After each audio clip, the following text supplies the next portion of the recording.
Joining me now, defense technology investor and strategy advisor Paul Hayden Miller. Paul, I'm not even sure where to begin. U.S. military says a blockade of Iran's ports will begin on Monday. Iran says they're not going to surrender. Yeah, it's an interesting dynamic. There's a couple of things that your audience may want to dust off their history books for, which is that there is a United Nations agreement guaranteeing passage for all countries through a number of these strategic choke points. And we started talking about this at the end of World War II. It wasn't done until the early 1980s. And the U.S. has guaranteed this passage. However, we've never ratified it. So we maintain the ability to go in and actually take this action without breaking international law, which is to close the strait. We have not done this in the past. I don't think Iran was expecting this. I don't think the world was expecting this. And I would anticipate that if we do what President Trump is saying, we will have two reactions. One, a number of countries will complain loudly and say that we are violating international law, to which we've never agreed and we've never ratified the agreement.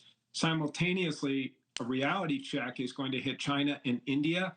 And it's an interesting dynamic because I think you may see them very quickly suffer inflationary issues due to the amount of oil and gas they get through the strait that puts them in a position where they're our best partner, forcing Iran to negotiate. Paul, I want to play some sound from you of Mr. Trump saying today he thinks Iran will return to the negotiating table. Let's take a listen and chat on the other side. They haven't left the bargaining table. I predict they come back and they give us everything we want. And I told my people, I want everything. I don't want 90%. I don't want 95%. I told them I want everything. Paul, not 90%, not 95%. He wants everything. Could you see that happening at this point? And what could bring both sides to the table again? Well, I think first and foremost, that is a typical reaction. And in fact, the FBI's hostage negotiation team uses that. It says, don't split the difference. You ask for everything. You don't telegraph that you're willing to take something shy of that.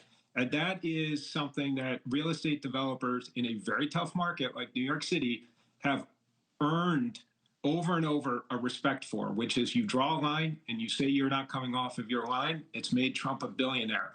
I don't think that that necessarily telegraphs what he's actually willing to do, but it should be something that Iran takes very, very seriously. And in the coming days, they will have to decide as they suffer economic pain because the tankers are no longer paying them a fee and their own oil is not exported.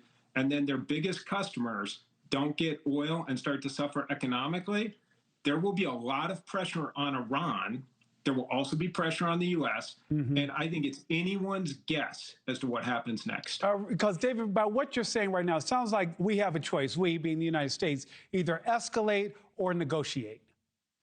I think there's actually a third choice, which is wait. We have now drawn a gauntlet. We have said we are going to play by the same rules that you're playing by. You want to close it to people you say are aligned with the U.S. to put pressure on us?